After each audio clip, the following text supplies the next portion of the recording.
Il n'est jamais trop tard. C'est pour ça qu'ici à la maison des vainqueurs, nous disons que l'âme d'un homme, d'une femme, est très importante. Lorsque tu comprends que ton âme est importante, tu ne permettras pas que le diable prenne possession de ta vie. Lorsque tu laisses que le diable prenne possession de ta vie, tu commences à mijoter le mal contre ton frère, ta soeur. C'est les œuvres de la chair qui vont t'amener à marcher dans la désobéissance. Lorsque tu marches dans l'obéissance, lorsqu'on te dit même fais des offrandes, tu es content de faire des offrandes parce que tu veux voir les gens qui marchent dans les puissances ténébreuses être affranchis. Lorsqu'un homme se lèvera pour aller prêcher dans un pays où les gens ne confessent pas Christ, ton argent peut payer le billet d'avion et Dieu va dire c'est ton argent qui allait évangéliser. Il va te bénir parce que tu marches dans les principes de sa parole. Car il dit, lorsqu'un âme se repent, il y a la joie au ciel. Il n'a jamais dit, quand il y a une naissance, c'est là qu'il est content. Non, il dit, quand une âme se repent et parvient à la justice, c'est là qu'il y a la joie au ciel. Alors laisse-moi te dire, tu veux avoir la joie au ciel, tu dois sponsoriser l'œuvre de Dieu. Tu dois t'engager aux choses de Dieu. À la fin du mois, tu ne dois pas attendre qu'on te demande les offrandes. Tu vas dire non, moi je me suis intéressé, il faut que les âmes soient sauvées. Parce que lorsque les âmes seront sauvées en fonction de ce que j'investis pour le royaume, Dieu va se rappeler de ces investissements, il va me bénir en retour. Donc lorsque Dieu te donne la possibilité de connaître ce qu'on appelle aujourd'hui l'informatique, prends l'informatique pour propager la parole de Dieu. Ne prends pas Facebook pour avoir des amis contre-sens, pour pécher, rester dans le péché. Il est important pour toi de saisir cette opportunité pour communiquer l'évangile et communiquer ces enseignements que tu reçois de moi. Dieu qui m'utilise, si tu es jaloux, ce n'est pas d'aujourd'hui. Caïn est le premier jaloux. Si tu es jaloux, ce n'est pas d'aujourd'hui. Tu es l'ancêtre, tu es le petit-fils de Caïn. Répands-toi et dis ce que Dr Bruno dit, c'est vrai. Je veux propager cet évangile afin que les gens se répandent et parviennent à la justice. Ce n'est pas d'aujourd'hui. Caïn est le grand-père de qui? De qui, maison des vainqueurs? Est le grand-père des jaloux. Des infidèles, c'est Caïn. Et Abel est le grand-père de qui? De ceux qui marchent dans l'obéissance. Abraham est le grand-père de ceux qui marchent dans l'obéissance. Arrête de prêcher la foi d'Abraham quand toi-même tu te reconnais en Caïn. Répands-toi. Il n'est jamais trop tard. Tu prends conscience de ce message, ta vie ne sera plus jamais la même. Quand tu t'assois, ta priorité, c'est de tirer les âmes, de tirer les paroles sur les hommes de Dieu pour les anéantir. Ou bien c'est pour prier pour qu'ils se perfectionnent, pour devenir meilleurs pour le Seigneur. Qu'est-ce que tu fais? Alors nous devons prendre conscience que nous sommes dans un même royaume. Nous sommes appelés à propager l'évangile, à sauver les vies, atteindre les gens qui ne sont pas capables d'être atteints par nos propres yeux. Parce que Dieu s'appelle Dieu de miracles. Expérimentons-le. Et laissons-lui agir dans la vie des gens. Ce que nous devons faire, quand on se réunit, c'est pour voir comment nous allons dépeupler le royaume des ténèbres pour le royaume de lumière. Ce n'est pas dépeupler le royaume de lumière pour le royaume des ténèbres. Aujourd'hui, j'ai des collègues qui sont contents lorsqu'ils entendent qu'une église est fermée. Ils disent oui, Dieu les avait déjà révélé ça. Dieu, quand il te révèle quelque chose, c'est que tu pries pour que cela n'arrive pas. Arrête. Arrête avec l'esprit de Caïn. Arrête. Grand-père Caïn, sors de la vie de cet homme, de cette femme qui m'attend ce matin. Sors de la vie. Tu es content de voir les couples se séparer. Sors dans la vie, Caïn, de ces hommes, de ces adorateurs du Seigneur. Satan, plus jamais. Écoute-moi bien, Satan. Je t'ordonne au nom de Jésus, libère la vie des serviteurs de Dieu, libère la vie des enfants de Dieu, libère la vie ce matin au nom de Jésus, marchant contre toi. Dieu nous a appelés pour que nous soyons lumière et non ténèbres. Notre lumière doit briller et les ténèbres vont s'enfuir. Au nom de Jésus, toi tu es appelé à régner, tu es appelé à réussir, tu vas réussir dans ton ministère parce que Dieu t'a appelé à réussir. Oh, ne crois pas quand les fidèles partent, tu as échoué. Non, ce n'est qu'une preuve que Dieu met devant toi pour voir si tu continues. Dieu va réussir avec toi. Dieu est avec toi, mon frère, ma soeur. Dieu t'a appelé. Ne doute jamais de cet appel. Tant que le nom de Jésus abonde en toi, communique ce que tu connais de lui. Il sera fidèle au moment convenable, au moment venu. Il va exaucer tout ce qu'il t'a dit. Ce que Dieu dit, il le fait. Il a dit à Noé que l'âge va venir. Et l'âge est venu. Il nous a dit à ses serviteurs, prêchez. Je viendrai comme un voleur. Jésus va venir comme un voleur. Ne doute pas. Continue à prêcher. Continue à enseigner. Continue à encourager. Ne t'attache pas aux valeurs terrestres. Mais quand ton âme est en bonne santé, Dieu lui-même va te donner des idées. Comment tu vas faire pour réussir ta vie. Et quand Dieu te donne une idée, ce n'est pas de... Quand tu partages, personne ne peut stopper ton idée. Je te dis une bonne chose. Joseph est le grand-père de la réussite de ceux qui partagent la vision. Joseph a partagé sa vision. Ses propres frères ont voulu éteindre cette vision. Cette vision ne s'est jamais éteinte parce que Joseph est resté connecté. Malgré le mal que ses frères l'ont fait vis-à-vis, lorsque la famine est venue, quand ses frères sont venus en Égypte pour être secourus, oh, la première personne pour aider ses frères, pour aider ses ennemis, c'était Joseph. Toi, aimé Joseph, sors de fils Caïn de ne plus dominer ta vie au nom de Jésus. Le fils Caïn dit, je marche au modèle de Joseph. Dieu permettra que le pasteur ou que la prophétesse ou bien qui t'a minimisé, qui a raconté des histoires sur toi, vient vers toi pour te demander une aide, donne l'aide.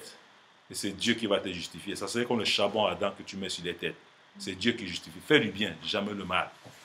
Je parle moi à ma propre personne, que le Seigneur m'aide à pouvoir faire du bien à ceux qui me font du mal, vis-à-vis, au nom de Jésus.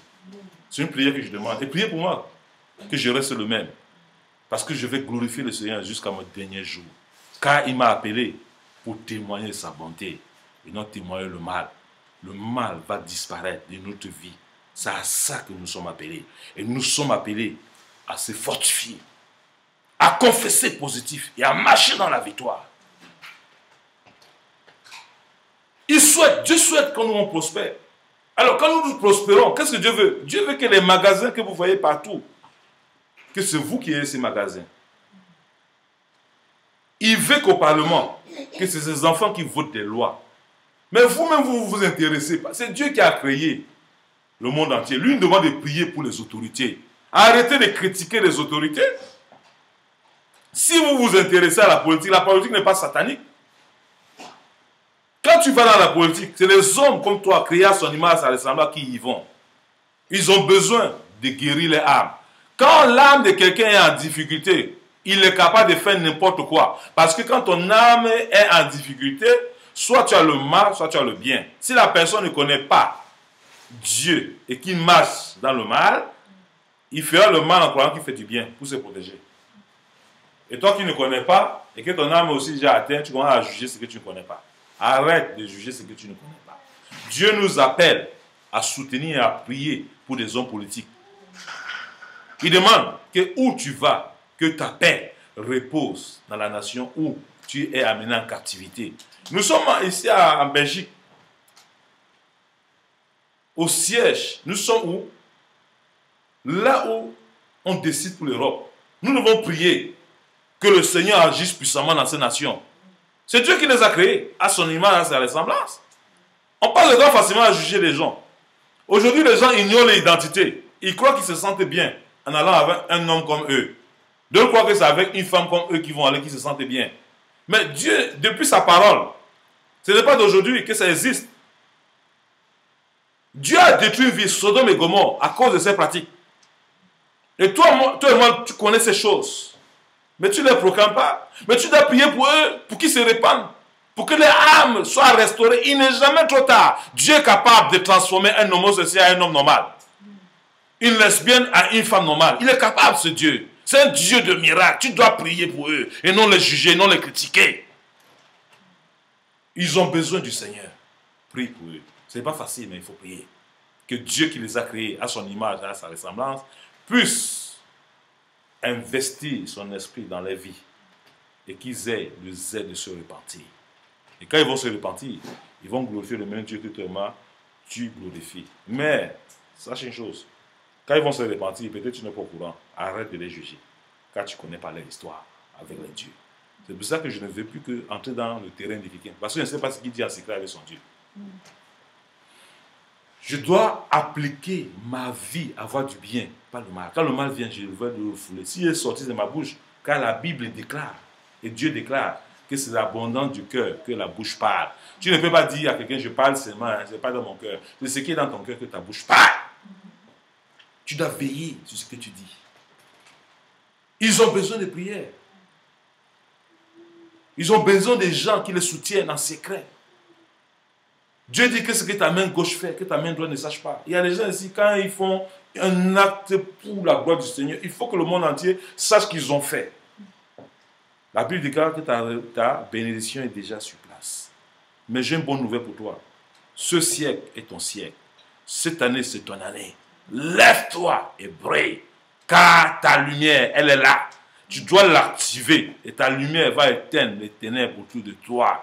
À la maison des vainqueurs ici, à Bruxelles, nous communiquons. Déjà, je vous ai dit, nous avons 7 pays d'Afrique. Et bientôt, 7 pays d'Europe. Que nous allons conquérir pour que les héros qu'on avait enterrés, on va les ressusciter avec le nom de Jésus, afin qu'ils se lèvent et qu'ils gagnent le territoire de la bénédiction. Car ma Bible est formelle. Lorsqu'on marche dans l'obéissance, alléluia, voilà ce que l'obéissance amène. Deutéronome chapitre 28. Nous aurons lu ça à la maison de 20h ce matin. La Bible déclare dans Deutéronome chapitre 28. Alléluia. Deutéronome chapitre 28, au verset 1. Il est écrit quoi? Ce n'est pas ma Bible. Hein? C'est ce que Dieu dit qui est Deutéronome chapitre 28, au verset 1. Il nous dit, si tu obéis, toutefois il y a toujours l'obéissance. Si tu obéis à la voix de l'Éternel ton Dieu, en observant et en mettant en pratique tous ces commandements que je te prescris aujourd'hui, l'Éternel ton Dieu te donnera la supériorité sur toutes les nations de la terre. Lorsque tu obéis à Dieu, c'est normal que Dieu te donne la supériorité sur les nations de la terre. La Bible dit que rien n'a été créé sans le Créateur. Le diable n'a jamais rien créé. Donc Dieu est capable de te donner des immeubles. Pas pour que tu te glorifies, mais Dieu n'a jamais souhaité que tu sois pauvre. Les gens prennent toujours le message de l'homme riche. Il dit non, le Seigneur a dit il faut vendre et donner aux pauvres. Dieu voulait voir, s'il était capable de vendre et de donner aux pauvres, Dieu devait multiplier son centuple. Parce que tout ce qu'on donne à Dieu, Dieu nous donne son centuple. Dieu ne voulait pas qu'il le vende pour s'appauvrir, non, c'était pour l'enrichir. Lorsque tu vends et que tu viens donner aux pauvres, tu avais dit quoi? C'est que tu as, si tu t'intéresses aux pauvres, c'est comme si Jésus était malade, tu l'as rendu visite à l'hôpital. C'est comme s'il avait faim, tu l'as donné à manger. C'est comme s'il n'avait pas de toi, tu l'as accordé l'hospitalité. En fait, Dieu veut te dire, exerce l'hospitalité. Partage ton pain avec celui qui en veut ce morceau de pain. Partage. Ne t'accapare pas du matériel. Le matériel va te détruire. C'est ça que Jésus voulait dire. Marche dans l'obéissance. N'aie pas peur de soutenir tout ce qui émane l'approbation, comment je vais dire ça, l'avancement de l'œuvre de Dieu. Il faut investir pour l'avancement de l'œuvre de Dieu. C'est à ça que nous avons été appelés. Et non amasser des biens pour montrer aux gens, voilà ce que Dieu m'a donné, voilà ce que Dieu m'a donné. Pourtant, autour de toi, tu ne fais rien pour l'avancement de son royaume. Fais les œuvres pour l'avancement de son royaume, ça veut dire quoi? Tu dois utiliser les anniversaires de tes enfants pour propager la parole de Dieu à tes amis qui viennent. Souhaiter la vie à ton enfant parce que c'est Dieu qui augmente un an. Si Dieu décide qu'il part, le même jour là, il va partir. Dans ce moment, il ne peut jamais lui dire, ah, comme Dieu a accordé à mon fils d'avoir un an de plus, pourquoi je vous ai invité pour qu'on partage ce repas et que nous donnons la gloire à Dieu. C'est une sémence. Et ta sémence est porteur du fruit, peut-être sans que tu sois au courant. Mais donne la semence à toute occasion. À l'anniversaire de ton mariage, bénis les gens que Dieu a permis que ton mariage tienne 3 ans. Parce qu'il y a des gens qui se marient, ils font une semaine, ils divorcent. 1 an, ils divorcent. Toi, tu as fait 3 ans, 5 ans. Manifeste, donne un témoignage. La témoignage, c'est quoi? Organise une partie de festin, une partie de partage et témoigne ce que Dieu a fait pour toi et Dieu sera glorifié. Utilise toutes les occasions pour glorifier ton Seigneur. Quand tu vas faire la glorification de son nom, il donnera toutes les occasions pour que tu le fasses. Je te le dis, je sais de quoi je parle. Ce que tu as peur, c'est ce qui t'arrivera. C'est pour ça que pour les choses de Dieu, tu dois t'engager totalement et laisser Dieu œuvrer au travers de toi. Le verset 2, il te dit quoi? Voici toutes les bénédictions qui se répandront sur toi et qui seront ton partage lorsque tu obéis à la voix de l'Éternel ton Dieu. Quand tu obéis à la voix de l'Éternel ton Dieu, c'est évident que tout ce que tu fais prospère, tout ce que tu fais de tes mains réussit. Tes enfants vont à l'école, ils vont réussir parce que tu es connecté à la vigne. Tu ne peux pas être auprès d'un courant d'eau, ton arbre, et que tu as les feuilles, que tu as les feuilles sèches dans ton arbre. Ce n'est pas possible. Ta maison toujours va rayonner parce qu'il y a l'eau vive qui coule dans ta maison. Ta vie va toujours rayonner parce qu'il y a l'eau vive en toi. Tout ce que tu fais va réussir parce que Dieu est obligé de bénir ceux qui marchent dans l'obéissance. Pas ceux qui font des sacrifices. Dieu fonctionne avec ceux qui marchent dans l'obéissance. L'obéissance vaut mieux que les sacrifices devant le Seigneur. Alors, il te dit, tu seras béni dans la ville. Et tu seras béni dans les champs. Mon frère, ma soeur, quand tu marches dans l'obéissance, la bénédiction n'a pas de lieu. La connexion du Saint-Esprit n'a pas de limite. Que tu sois dans les champs, n'importe où, la bénédiction va te trouver là-bas. Que tu sois où, la bénédiction va te trouver. La bénédiction, là, ce n'est pas un lieu, mais c'est une affaire de connexion, de la vie d'obéissance. Le fruit de tes entrailles et le fruit de ton sol, le fruit de tes troupeaux, l'épaule de ton gros et de ton menu bétail seront quoi? Bénis. Alors imagine alors que Dieu cite certaines choses. Il dit tout ce que tu feras sera béni. Tes pensées seront bénies. Tu vas souvent penser à une terre, Dieu va te donner la capacité d'acquérir cette terre. Tu vas penser à une voiture, Dieu va te donner parce que tu fais de lui l'objet de sa joie. Alors nous connaissons ces choses. Et nous ne voulons pas marcher dans l'obéissance. Dieu dit l'obéissance vaut mieux que les sacrifices. Mon frère, ma soeur, il n'est jamais trop tard. Change ta manière de fonctionner avec Dieu. Change ta manière de comprendre les choses du royaume. Dieu te donnera la victoire au milieu des ténèbres. Je sais de quel Dieu je parle. C'est pour ça que je parle haut. Il est capable de changer ton histoire. C'est pour ça qu'à la maison des vainqueurs, nous croyons que le testament que Dieu nous a donné, qui est la parole, est éternel. Jésus dit, il viendra comme un voleur. Alors prépare-toi toujours pour ta place au ciel. Ne reste pas dans les choses matérielles. Elles sont passagères. Mais les choses divines sont éternelles. Alors Dieu te dit ici, pour en finir, il dit, ta corbeille et ta hutte seront bénies. Tu seras béni à ton arrivée, mais tu seras béni à ton départ. L'Éternel, ton Dieu, te donnera la victoire sur tes ennemis. C'est l'Éternel Dieu qui te donne la victoire sur tes ennemis. Il n'a jamais dit, lève-toi et prends la victoire sur tes ennemis. Non. Il dit, lui, il va te donner la victoire quand tu marches dans l'obéissance. Tu veux avoir la victoire sur l'esprit de mort, marche dans l'obéissance. Tu veux la victoire sur l'esprit de pauvreté, marche dans la vie d'obéissance à la parole de Dieu. Tu veux avoir la victoire dans ton foyer, marche dans l'obéissance. Quand tu as le fruit de l'esprit, c'est la vie d'obéissance qui commence à marcher avec toi. Parce que l'amour aime en tout temps. L'amour pardonne. L'amour supporte. C'est à ça que tu as été appelé. L'amour est un fruit de l'esprit. La patience est un fruit de l'esprit. La maîtrise de soi est un fruit de l'esprit. Pendant que l'autre se lève, toi tu vas te calmer parce que tu dois avoir la maîtrise pour maîtriser la tempête. Quand tu vois le diable venir, tu dois utiliser les armes de Dieu pour tenir la victoire. Mais si tu utilises aussi les armes des ténèbres, vous allez entrer dans un cachot, dans un crash. Et quand il y a un crash, il y a un mort qui tombe, toujours. Donc Dieu à Satan, plus jamais tu n'as plus dans ma vie, plus jamais tu ne peux stopper ma bénédiction, plus jamais tu ne peux arrêter ce que Dieu a prévu pour moi, plus jamais tu ne peux plus me séduire, plus jamais tu ne peux plus me donner de me tourner de la volonté de Dieu. Même s'il n'y a personne pour adorer, moi je m'élèverai, j'adorerai l'Éternel des armées, le Dieu en qui j'ai confiance. Il est capable de changer mon histoire en tout moment, en tout circonstance. Dieu que je sers, il est capable de me donner la victoire là où je ne m'attends pas. Dans mon sommeil, il combat pour moi.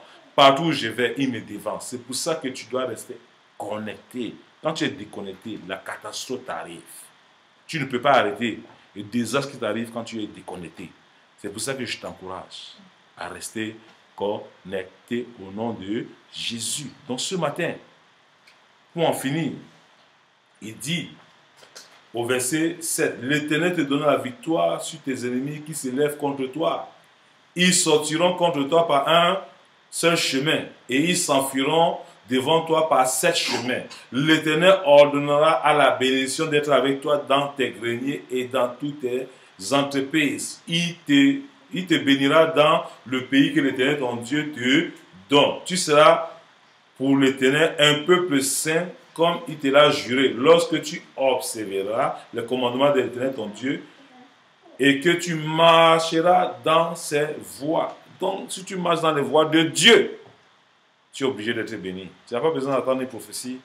Dieu me dit que tu es béni. C'est biblique. Alléluia. La prophétie doit venir seulement à rassurer ce que Dieu t'a dit.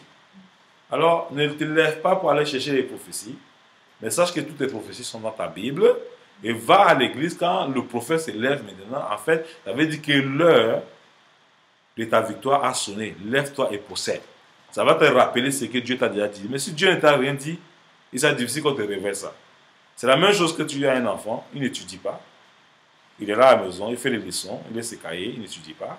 Il demande à Seigneur, révèle-moi ce qu'on va donner comme examen. Pour que Dieu vienne la nuit lui montrer ce qu'il va apprendre. C'est faux. Tu dois lire tout. Et Dieu peut t'interpeller sur un cours que tu as déjà lu. Pour que tu relises. Et l'examen peut venir sur ça. Et tu réussis et tu brilles. Donc arrête de marcher dans la confusion. Que l'esprit de confusion te libère au nom de Jésus. Je déclare sur ta vie qu'il n'est jamais trop tard. Lève-toi ce matin et refais un pas de victoire avec ton Seigneur de gloire. Au nom de Jésus.